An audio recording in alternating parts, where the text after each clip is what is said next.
네, 오늘 하나님의 열심이라는 제목으로 하나님 말씀 함께 살펴보도록 하겠습니다. 1월도 벌써 눈 깜짝할 새에 3주 21일이 지났습니다. 뭐 다들 연초가 되면 이제 결심을 하시잖아요. 이것도 해봐야겠다. 뭐 저것도 해봐야겠다. 특별히 우리 신자들은 다양한 것들을 하겠지만 뭐 말씀을 잘 읽어봐야지, 뭐 말씀을 묵상을 많이 해야지, 뭐 등등 여러 가지입니다. 그래서 항상 12월 말쯤 서점을 가보면 서점에 이제 서점 사장님이 하시는 말씀이 항상 1월이 큐티책이 제일 잘 팔린다고. 모두가 어쨌든 새 해를 시작하면서 뭔가 조금 더 믿음 안에서 자라가고 싶은 마음들, 잘 해보고 싶은 마음들이 있습니다. 뭐 저 또한 그런 것들이 있을 거겠죠. 저는 그 중에서 좀 결심한 것이 있다면 바로 운동입니다. 올해는 좀 운동을 좀 해봐야겠다. 평소에 하지 못했던 운동들을 좀 꾸준히 해보아야겠다라고 생각했습니다. 이 다이어트라는 것이 사실 운동보다는 먹는 것이 더 중요한데, 먹는 것을 갑자기 줄이면 사람이 조금 날카로워진다고 해서 그 날카로움을 가질 수는 없으니 운동이라도 해야겠다라는 마음으로 이제 운동을 시작해보고자 했습니다만, 올해 시작했는데 어떻게 되었을까요? 잘 하고 있을까요? 네, 당연히 그렇지 못합니다. 그럼 제가 이 21일 동안 몇 번 운동을 했어요? 몇 번 헬스장을 갔을까요? 아마 마음으로는 21일 내내 갔을 겁니다. 하지만 우리가 잘 알다시피 다이어트는 언제부터죠? 내일부터. 이 참으로 모두가 공감하지만 이 씁쓸한 이야기, 익숙하지 않는 일을 습관으로 만든다는 것이 쉽지 않다는 것이죠. 아무리 다짐하고 열심을 내어보아도 잘 되지 않습니다. 매일 마음만 먹지 실천하지 못합니다. 이것이 우리의 건강, 우리 몸의 문제만은 아닌 것 같습니다. 신앙생활, 우리의 영적인 삶도 크게 다르지 않은 것 같습니다. 우리가 1월 동안 들었던 말씀처럼 항상 기뻐하라, 쉬지 말고 기도하라, 범사에 감사하라, 또한 말씀을 사모하라, 악을 버리라, 성령의 불을 끄지 마라. 하나님의 뜻과 명령에 대해서 들었음에도 불구하고 그렇지, 우리가 좀 죄는 좀 버리고 또 챙길 건 챙기고 그 영적인 훈련도 하고 또 영적인 거리를 둠으로써 영적인 다이어트를 해봐야겠다 항상 결단하고 기도했습니다. 그런데 우리의 모습은 어떠합니까? 여전히 마음만 앞서고 여전히 그 상태에 머물고 있지는 않으십니까? 성령의 불이 활활 타올라야 되는데 아침에 출근만 하면 성령의 불은커녕 내 안에 화만 활활 타오르는 우리의 모습을 보게 됩니다. 그렇게 하루 이틀이 지나고 보면 이 수요일 저녁쯤 되면 어떻게 3일이 지나갔는지도 모른 채 하얗게 타버린 우리의 모습을 보게 되죠. 그런 현실, 그런 막막함 속에 우리는 항상 낙심합니다. 이번 주는 좀 잘해보려고 했는데, 이번 주는 큐티를 좀 해보려고 했는데, 이번 주는 좀 말씀을 더 읽어보려고 했는데, 이번 주는 사람들과 또 믿음한테서 잘 교제하고 좀 선한 영향을 미쳐보려고 했는데, 그 잘 안 되는 그 현실 앞에 참 신앙이라는 것이 막막함을 다시 한번 경험하게 되고, 또 하나님 앞에 죄송스러운 마음에, 죄된 마음에 낙심하기도 합니다. 이것이 우리들만의 문제겠습니까? 이 편지를 받아본 데살로니가 교회 성도들의 심정도 마찬가지였을 겁니다. 사도 바울은 데살로니가 지역에서 한 달도 채우지 못하고 그 사역을 접고 다른 지역으로 떠나야 했습니다. 즉 믿음의 뿌리가 내리기도 전에 데살로니가 교회는 믿음의 지도자를 잃어버린 상태였습니다. 그러니 충분히 양육받지 못했고 충분히 믿음이 자라날 시간이 없었습니다. 그런데 그 교회에 유대인들의 핍박과 다양한 잘못된 가르침들, 다양한 문제들을 통해서 교회 안이 많이 혼란스러웠습니다. 그러니 이 막막한 현실, 혼란스러운 현실 앞에 어찌해야 할 바를 몰랐을 것입니다. 이렇게 우리가 신앙생활을 잘할 수 있는 우리조차 그런 우리의 어떤 현실 앞에 막막함을 마주했을 때 그런 답답함이 있는데, 신앙을 잘 모르고 신앙의 단단함이 없는 그런 사람들이 위기를 맞았을 때, 문제에 봉착했을 때 얼마나 두렵고 힘들었겠습니까? 그런 교회를 향해 사도 바울은 오늘 본문 이전에 이렇게 얘기했습니다. 항상 기뻐하라. 쉬지 말고 기도하라. 범사에 감사하라. 말씀을 사모하라. 악을 버리라. 이 명령을 들은 그들의 심정은 어떠했겠습니까? 우리보다 더 막막했을 것입니다. 그런데 오늘 본문 말씀인 23절은 이렇게 시작합니다. 평강의 하나님이. 22절까지는 사도 바울이 이렇게 합니다. 너희가 이렇게 해야 된다. 너희가 이렇게 해야 돼. 너희는 이렇게 하는 것이 맞아. 이것이 하나님의 뜻이야. 라고 이야기하다가 갑자기 23절에는 너희가 아닌 하나님이 등장합니다. 하나님. 하나님께서 이제 바꾸신다는 거예요. 이제는 주도권이 너희에게 있는 것이 아니라 하나님께 있다라는 것을 선언하고 있는 것입니다. 모든 행함의 주체가 성도 개인에서 우리에게서 하나님께로 옮겨지고 있는 것을 이 말씀을 통해 확인할 수 있는 것이죠. 우리가 어떻게 해야 되고 우리가 어떻게 열심을 가져야 하고 우리가 어떻게 살아가야 되는가, 그것을 고민하면서 낙심했던 그런 막막함 속에 살아가는 우리에게 사도 바울은 너희가 아니라 하나님이 하시는 거야 라고 이야기하고 있는 것이죠. 오늘 본문의 말씀은 데살로니가전서의 마지막 말씀이자 사도 바울의 모든 권면과 명령들을 어떻게 지킬 수 있을까, 어떻게 신자답게 살 수 있을까, 어떻게 거룩하게 살 수 있을까에 대한 바로 해답인 것이죠. 오늘 이 시간 함께 본문을 살펴보면서 우리 가운데 일하시는 그 하나님의 열심을 깨닫는 우리 모두가 되었으면 좋겠습니다. 첫째로 하나님은 하나님이 친히 거룩하게 하신다고 오늘 말씀이 이야기합니다. 우리의 거룩은 우리의 몸부림과 열심이 아니라 하나님의 열심, 친히 거룩하게 하시는 그 열심을 통해 우리가 점점 더 자라가게 되고 점점 더 성숙하게 되고 점점 더 거룩함을 향해 나아갈 수 있게 되는 것이죠.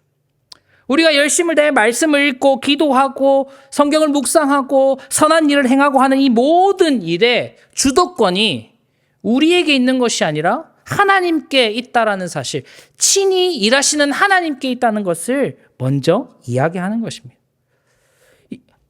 평강의 하나님께서 친히 너희를 온전히 거룩하게 하시고 그냥 하나님이 함께 하시는 것이 아니라 친히 하신다. 강조하고 있죠. 하나님이 하시는 것이 아니라 친히 하나님이 하신다. 하나님 바로 그분이 직접 우리를 거룩하게 하실 것이다 라고 선언하고 있습니다. 막막한 세상 속에서 낙심하고 두려워하는 교회를 위해, 죄와 연약함에 매 순간 넘어지는 신자들을 위해 평강의 하나님, 그 샬롬의 하나님이 친히 오셔서 우리를 평안으로 이끄시고 거룩으로 이끄실 것을 말씀하신 것입니다. 보통 수영을 잘 못하는 사람들의 대부분은 물을 무서워합니다. 조금만 물이 깊어져도 안 빠지려고 몸에 힘을 꽉 줍니다. 자기 힘으로 물을 이겨내려고 하는 것이죠. 근데 물에 뜨려면 어떻게 해야 할까요? 내 힘을 자연스럽게 빼야 하는 거죠. 몸을 가볍게 만들어야 됩니다. 내 힘으로 물을 이겨내는 것이 아니라 힘을 빼고 물에 내 몸을 맡겨야 뜰 수 있는 것이죠. 그래서 물에 빠진 사람을 이제 누군가 깊은 물에 빠졌을 때 함부로 구하러 들어가지 말라고 합니다. 그 이유는 그 사람을 구하려다가 그 물에 빠진 사람의 힘 때문에 구하러 간 사람마저 함께 빠져 죽을 수 있는, 익사할 수 있는 위험이 있기 때문이죠. 구조대원이 제일 구하기 힘든 사람도 바로 이런 사람입니다. 자기 힘으로 자꾸 살려고 발버둥 치는 사람. 그런 사람인 것이죠. 우리의 현실은 깊은 물에 빠져 허우적대는 상황이면서도 하나님께 우리는 이렇게 얘기합니다. 하나님, 이렇게 하면 될 것 같아요. 하나님, 제가 할 수 있을 것 같아요. 하나님, 저한테 맡겨주세요. 하나님, 제가 더 열심히 해볼게요. 하고 자꾸 자신의 인생의 주도권을 놓지 않는 모습을 보게 됩니다. 오히려 하나님, 저는 안 되겠습니다. 제 힘으로는 도저히 안 되겠습니다. 하고 두 손 들고 항복할 때 하나님께서 친히 우리를 깊은 수렁에서 건지시고 빛으로 인도하시는 것을 우리는 경험할 수 있습니다. 우리 열심을 내려놓는 것, 우리 힘을 뺀다는 것은, 우리가 노력하지 않는다는 것은 하나님께 항복하는 것입니다. 그리고 하나님께 항복한다는 것은 아무것도 하지 말고 가만히 있는다는 의미가 아닙니다. 내가 내 인생의 주도권을 놓지 않으려고 하는 그 교만함을 내려놓는 것이죠. 그것을 하나님께 내어드리는 것부터가 하나님께서 친히 우리를 거룩하게 하시는 그 하나님의 열심의 출발점인 것이죠. 성경에는 자기 열심의 끝판왕 야곱이 등장합니다. 아마도 자기 열심으로 똘똘 뭉친 사람이라고 하면 바로 야곱을 이야기할 수 있을 것입니다. 야곱은 자기를 위해서면 어떠한 열심을 다해서도 물불을 가리지 않았습니다. 형을 속이고 아버지를 속이고 삼촌을 속이기도 했습니다. 어떻게든 자기가 얻기 위해서 심지어 자기의 가족들을 자기의 목숨보다 내세우기도 했습니다. 그렇게 자기의 열심을 다해 살아간 사람이었지만 그의 인생은 여전히 불안에 가득했습니다. 여전히 두려움과 걱정이었습니다. 그의 삶이 하나님 보시기에 합당했다 말할 수 없었습니다. 하지만 그의 인생의 전환점 야복강 나루토에서 하나님의 천사가 환도뼈를 부러뜨리는 그 순간 그는 이제 자기의 열심으로는 자기의 힘으로는 더 이상 살 수 없음을 깨닫고 하나님께 항복한 것입니다. 그때 하나님께서 이스라엘이라는 새로운 정체성을 부여받게 되는 것이죠. 야곱의 열심이 꺾인 그곳에서 그가 쩔뚝거리며 하나님을 의지하게 된 그 순간에 하나님은 그를 이스라엘 승리자라고 말씀하셨습니다. 우리는 나의 열심을 통해 어떻게 하면 좋을까? 어떻게 바꿔야 할까? 자꾸 내가 무언가를 하려고 합니다. 직장에서, 가정에서 자꾸 무언가를 바꾸고 상황을 바꾸고 자꾸 개조하려고 하는 것이죠. 이제는 그 마음, 그 열심을 내려놓아야 합니다. 그래야 하나님께서 친히 일하실 수 있습니다. 그 내려놓음부터가 하나님께서 우리 가운데 친히 일하고 계신다는 증거입니다. 우리가 하나님께 항복하고 그 열심을 내려놓을 때 하나님께서 우리를 친히 거룩함으로 이끌어 가실 것입니다. 그러니 우리가 해야 할 일은 매일 잠들기 전 또는 매일 아침에 일어나서 오늘 내가 무엇을 해야 하지? 내가 만날 이런 상황에 어떻게 하면 좋지? 먼저 고민하기 전에 기도해야 할 것입니다. 하나님, 나의 힘으로는 할 수 없습니다. 이 하루를 살아가는 것이, 이 사람을 만나 이 사람과 상대하는 것이 너무나도 내 힘으로는, 그 나의 연약함으로는 감당할 수 없습니다. 그 주님 친히 인도하여 주십시오. 주님 나의 입술을 주장하여 주시고 나의 마음을 주장하여 주시고 나의 생각을 주장하여 주셔서 주님 뜻대로 거룩하게 살아갈 수 있도록 주님 도와주십시오 하고 기도해야 하지 않겠습니까? 나의 열심은 나를 무너뜨릴 뿐입니다. 그러나 하나님의 열심은 우리를 살리고 세우는 기적을 보게 하실 것입니다. 친히 거룩하게 하시는 그 하나님의 열심을 깨닫고 주님께 모든 것을 맡겨드리는 우리 모두가 되기를 간절히 소망합니다. 아멘. 두 번째는 적당히가 아닌 온전히 거룩하게 하십니다. 하나님께서 우리를 거룩하게 하시는데 친히 하나님께서 일하시는데 어떻게 일하시는가? 적당히 거룩하게 만드시는 것이 아니라 온전히 거룩하게 만드실 것이고 우리가 온전히 거룩해야 함을 오늘 본문이 말하고 있는 것이죠. 하나님께서 우리를 거룩으로 빚어가실 때 이 부분만 그래 이 정도면 됐지가 아니라 우리의 모든 것이 거룩함을 향해 나아갈 수 있도록 우리를 인도하시는 것입니다. 23절에는 온전히 거룩하게 하시는데 그것이 온 영과 온 혼과 온 몸. 그러니까 이것은 강조하는 거, 3번 말한다는 건 강조하는 것이죠. 우리의 모든 삶 전체가 우리의 전인격적인 모든 것이 온전히 거룩하게 만들어 가시는 것. 그것이 하나님의 열심이고 하나님의 뜻이고 하나님의 목적이라는 것이죠. 그리고 그것이 우리 삶에 사는 동안 그리스도께서 이 땅에 재림하시는 그때까지 그 온전한 모습으로 만드실 것이다. 그것을 유지하게 하실 거다. 보존되길 원하신다. 그것이 하나님의 뜻이라 오늘 본문이 이야기하고 있습니다. 이 말은 우리가 신앙생활하는 믿음의 차원뿐만 아니라 우리가 경험하고 우리가 마주하는 모든 인생의 모든 순간 속에서 거룩한 삶을 살 수 있도록 거룩을 이룰 수 있도록 주께서 열심을 다해 우리와 함께 하시고 우리를 인도하신다라는 말씀입니다. 하나님은 우리가 온전히 하나님께 드려지길 원하십니다. 그리고 우리가 온전히 거룩하여지길 원하시죠. 그것을 위해 지금도 우리 가운데 역사하십니다. 그런데 여전히 그 열심 앞에 우린 이렇게 반응합니다. 적당히 하려고 하죠. 하나님이 이거는 제가 알아서 할 테니까 신경 쓰지 마세요. 하나님, 저도 사생활이란 게 있습니다. 이건 어쩔 수 없잖아요. 제가 교회에서는 열심히 하지 않습니까? 제가 말씀도 열심히 읽고 기도도 열심히 하지 않습니까? 예배 잘 드리면 되잖아요. 우린 이것을 온전히 거룩하다 이야기할 수 있겠습니까? 그저 교회에서 보여주는 모습, 그냥 적당히 믿음 있는 모습은 있지만 정작 내 삶이 거룩하지 않는 것이죠. 돈의 문제, 사람과의 관계 문제, 다양한 문제들 속에서 우리가 거룩해져야 하는데, 하나님을 닮아가야 하는데, 하나님이 원하시는 그 수준까지 자라가야 하는데, 여전히 뭔가 내가 교회 생활을 잘하고 신앙생활을 잘하고 있는 것처럼 보이는 모습에는 적당히 잘하고 있는데, 정작 우리의 삶의 사소한 부분들, 우리가 포기하지 않는 그런 부분들에서는 그 하나님의 거룩함을, 그 온전함을, 그 하나님께서 우리를 설득하시고 열심을 통해 거룩을 이루어 가시고자 하는 그 하나님의 인도하심을 자꾸 외면하고 거절하고 있다는 것이죠.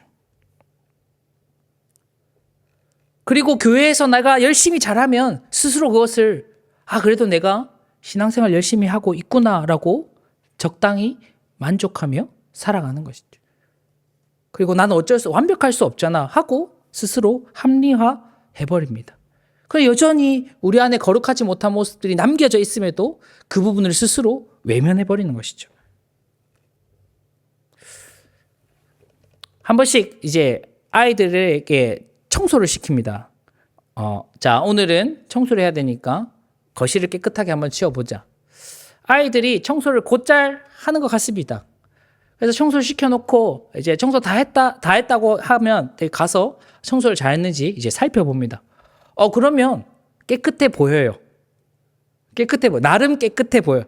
그래, 뭐 바닥에 쓰레기도 없고, 이게 식탁도 잘 정리가 되어 있고, 마치 그래도 애들이 청소를 잘했구나 싶은데, 정작 보면 바닥에 있던 쓰레기가 쓰레기통에 있는 게 아니라 책상 사이에 꽂혀 있고, 어디 자기들, 그러니까 안에 있던 장난감들이 장난감 자리에 있는 것이 아니라 자기들 책상 위에 그냥 얹혀 놓기만 하고, 아니면 다른 방에 다 물건들 집어넣고 청소를 다 했다고 이야기하더라고. 우리 보통 이 신혼으로 이제 막 결혼한 우리 여성분들이 갑자기 엄마가 온다. 그러니까 제 입장은 장모님이죠. 아니면 우리 엄마 시어머니가 집에 온다고 했을 때 불이 났게 청소를 해야 되는데 이걸 다 깨끗이 청소할 수 없으니까 막 한 곳에 막 다 집어넣고 보이는 부분만 누가 봤을 때 깨끗하게 하고 살구나라고 그렇게 여기게 만드는, 마치 우리의 신앙생활이 혹은 그런 것은 아닌가 돌아보게 되는 것이죠. 남들이 보기에 그래도 내가 어떤 경건한 모습을 가지고 있는데 정작 살펴보면 우리 삶을 속속들이 들어보면 우리의 죄악됨이, 우리의 연약함이, 우리의 교만함이 여전히 그 구석 한복판에, 구석에 아니면 어디 숨겨진 그 공간에 남겨져 있다라는 것이죠. 그러니까 적당히 타협하고 그래도 내가 잘하고 있으니까 라며 스스로를 합리하며 살아가게 되는 것이죠. 그런데 하나님께서 원하시는 것은 적당히가 아니라 온전이라는 것을, 전부라는 것이죠. 우리의 삶의 전부가 거룩해지는 것, 그것이 하나님의 목적이고 하나님께서 우리 가운데 열심을 통해 이루고자 하시는 일이라는 사실입니다. 그러니 우리의 신앙뿐만 아니라 우리의 삶이 거룩해야 합니다. 우리의 마음도 거룩해야 합니다. 우리의 생각도 거룩해야 됩니다. 우리의 입술도 거룩해야 합니다. 우리 모든 것이 하나님의 거룩한 다스림 안에 있고 그 하나님의 그 열심에 이끌림을 받을 때 우리는 온전히 거룩함으로 한 걸음 내디딜 수 있는 것이죠. 표현하지 않는 데에서 악한 마음이 사라지지 않습니다. 이야기하지 않는다 해서 악한 생각이 사라지는 것 아닙니다. 결국 그런 것들이 우리 입술을 통해, 우리 행동을 통해 자연스럽게 나타나게 되죠. 저는 이렇게 말하면 어떻게 들리실지 모르겠지만 절대 믿지 않는 사람 한 사람이 있습니다. 어떤 사람이냐면 말을 험하게 하는 사람. 신앙이 있다 말하면서 말을 거칠게 하고 험하게 하는 사람. 그 사람에 대해서는 크게 신뢰하지 않습니다. 제가 설교 중에도 종종 많이 얘기했지만 긍정적인 사람이 믿음이 있다 얘기할 수 없지만 분명 믿음이 있다면 하나님 안에서 긍정의 단어, 긍정의 표현, 감사와 은혜를 얘기하는 사람이 될 수밖에 없다라고 항상 이야기했습니다.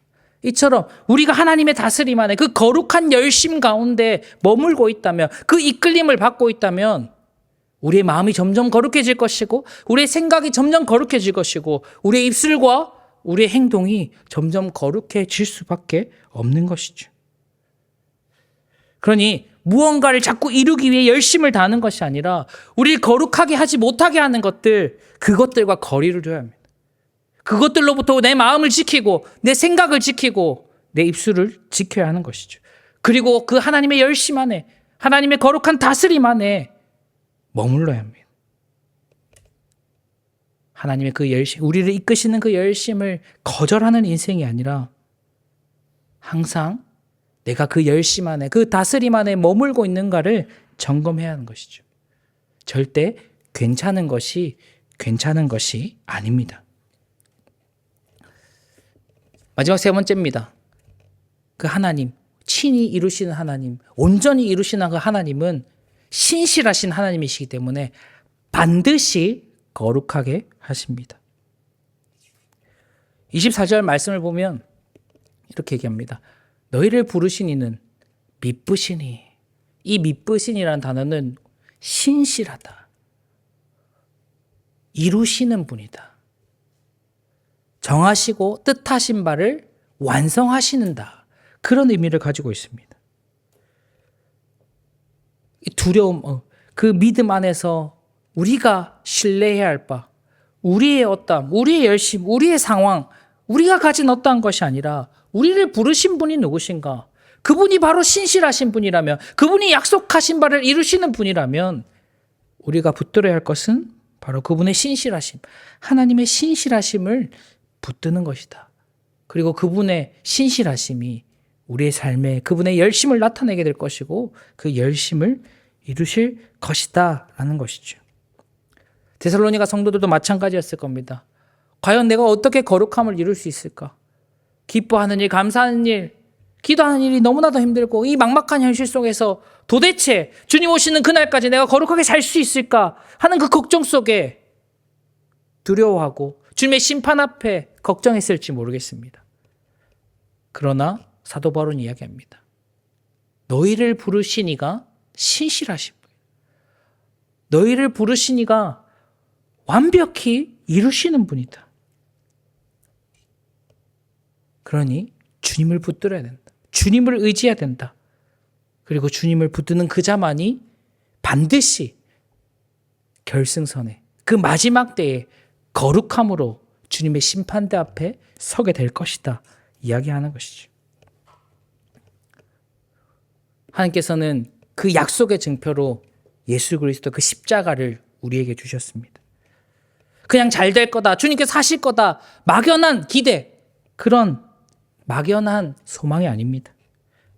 증거가 있고 대가가 있었고 그것을 다 내어주신 그 그리스도의 십자가가 있었기 때문에 그 십자가를 통해 내가 이루시겠다 확신하시고 확정하시고 약속하셨기 때문에 그 약속을 통해 우리를 거룩하게 만들어 가시는 거죠. 자기 아들을 아끼지 아니하시고 내어주신 그 하나님의 사랑, 그 하나님의 약속, 그 하나님의 열심이 우리를 포기하시겠습니까? 그분의 열심이 유한하겠습니까? 그분의 신실하심 때문에라도 그 열심은 절대 끊이지 않고 우리를 반드시 거룩함으로 이끌어 가실 것입니다. 실패하면 떠오르는 사람이 누굽니까? 바로 베드로 아닙니까? 예수님, 저는 주님을 버리지 않겠습니다. 절대 말도 안 되는 일입니다. 했지만 자신의 목숨이 위태로워지는 그 순간 베드로는 바로 예수님을 배신했습니다. 하지만 예수님은 그 실패한 베드로를 포기하지 않으셨습니다.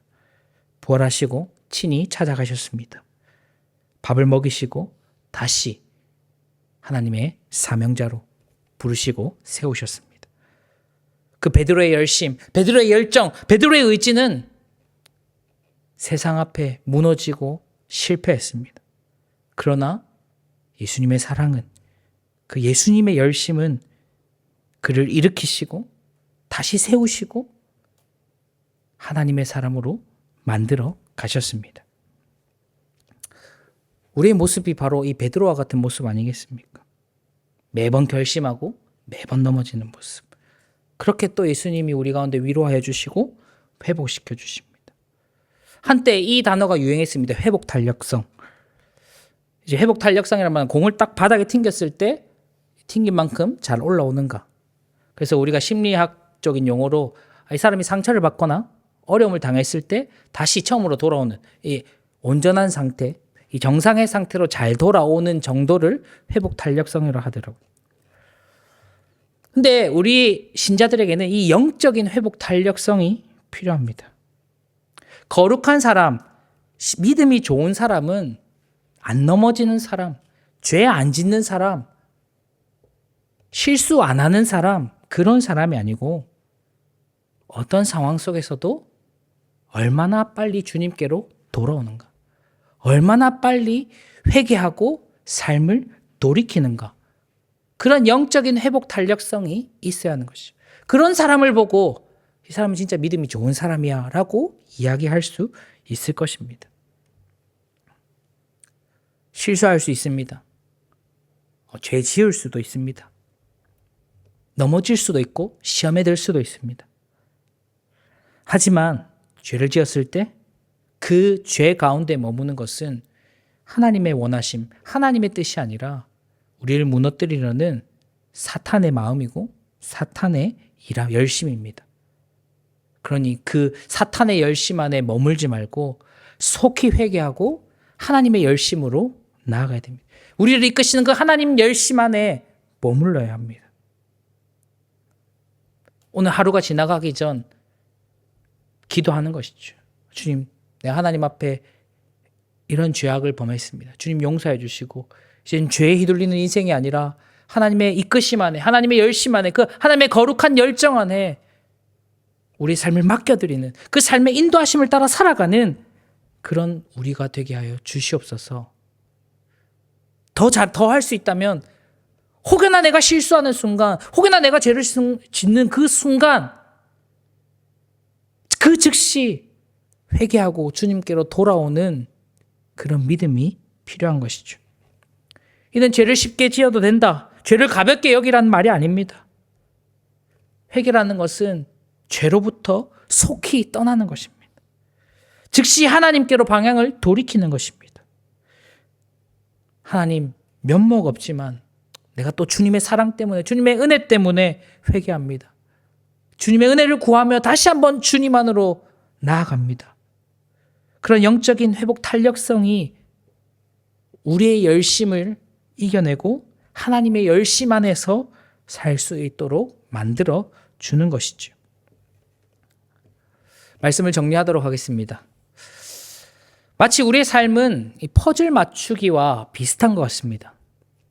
최근에 이제 방학이라고 저희 아이들에게 이제 퍼즐을 사줬습니다. 500조각짜리 하면 이제 조각이 이게 손톱 정도만한데 요 정도 되는 사이즈의 이 손톱만한 퍼즐을 500조각을 이렇게 짝짝짝 제자리에 맞추는 건데, 이제 딱 퍼즐을 딱 까서 자 맞춰보자 하니까 우리 아이들이 몇 조각 정도 맞출 수 있었을까요?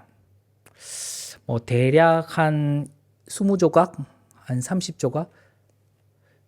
이 뭔가 견본 샘플을 보고 맞춰도 그 정도밖에 잘 못 맞추는데, 우리 인생은 우리 눈에 보이지 않는 그런 하나님의 놀라운 거대한 계획 속에 마치 퍼즐 한 조각 한 조각을 맞추는 인생 같습니다. 내가 이것을 어느 자리인지도 모른 채 여기가 맞을 거야, 이렇게 해야 돼, 저렇게 해야 돼 하면 과연 이 퍼즐이 잘 맞춰지고 있을까? 항상 질문하게 되고, 이게 이렇게 살까 저렇게 살까 내 마음대로 하다 보면 어쩌면 퍼즐이 잘 맞춰지지 않을 수도 있겠죠. 우리 아이들은 그 500피스를 다 맞추기 힘들었을 겁니다. 그럼 누가 맞췄을까요? 바로 저희 아내가 했습니다. 저희 아내 잘하더라고요. 그러고 저희 아내가 다 맞추고 마지막에 이제 유건이가 마무리를 딱 하고, 그리고 이제 모든 우리가 맞췄다 하고 이제 만족을 하더라고요. 우리 인생도 그렇지 않겠어요? 결국 하나님께서 우리 모든 인생을 이끌어 가시고 퍼즐 하나하나를 완성시켜 가시고 계신데, 여전히 우리는 이게 여기가 맞을 거야 저기가 맞을 거야 하면서 내 뜻대로 나의 열심으로 인생을 살아가고 있는 것은 아닌가 돌아보아야 하지 않겠습니까? 하나님 도저히 못하겠어요. 하나님 도대체 저는 소망이 없어요 하는 그런 자들을 향해서도 하나님 내가 해줄게. 내가 열심히 하고 있다니. 지금도 여전히 너의 인생을 가장 선한 길로, 가장 거룩한 길로 인도하고 있다니까 하고 우리에게 말씀하시는 것 아니겠습니까? 사도 바울은 그 이후에 이렇게 얘기합니다. 기도하라, 안부를 전해라, 그리고 함께 편지를 읽어라. 이것이 단 한 사람에게만 전해진 것이 아니라 함께 일을 해나가는 우리 교회에게, 우리 공동체에게 하나님께서 하시는 말씀입니다. 누군가는 퍼즐을 잘 맞추고 있는 사람도 있을 것이고, 500피스 1000피스짜리 퍼즐을 맞추는데 누군가는 벌써 200피스를 제자리에 다 맞춘 사람도 있을 것이고, 이제 겨우 10개 조각조각 맞춘 사람들도 있겠죠. 그런데 200피스 맞춘 사람, 퍼즐을 잘 맞추고 있는 사람이 에이 그 정도 가지고 되겠나, 더 열심히 해야지 라고 정죄하고 비난하는 것이 아니라 함께 퍼즐을 잘 맞춰갈 수 있도록 서로를 위해서 기도하고 안부를 묻고 함께 그 말씀을 나누면서 하나님 안에 그 하나님의 열심 안에서 함께 지어져 나가야 한다라는 것을 강조하고 있는 것입니다. 격려하고 위로하면서 하나님이 우리에게 주신 그 퍼즐들을 한 조각 한 조각 맞춰가는 것이죠. 나는 할 수 없지만 주님이 이끄시는 대로 그 주님의 열심에 내 삶을 맡긴 채 주님의 이끌림 안에 살아가는 것입니다. 기억하셨으면 좋겠습니다. 성도의 거룩함은, 우리의 온전함은 내가 얼마나 완벽한가, 내가 얼마나 퍼즐을 잘 맞추는가가 아니라 하나님이 우리를 끝까지 포기하지 않으신다는 사실, 그리고 하나님께서 결국엔 반드시 우리를 그 온전하게 이루실 것이다, 친히 이루신다는 그 사실 때문에, 그 약속 때문에, 그 신실함 때문에 살아갈 수 있는 것입니다. 나의 열심을 이루는 것이 아니라 하나님의 열심이 내 삶을, 나의 인생을 이루어 가십니다. 이 믿음을 가지고 나의 열심을 내려놓고 나의 인생의 전부를 주님께 맡겨 주님의 열심 안에 살아가는 우리 모두가 되시기를 주님의 이름으로 축복합니다. 아멘.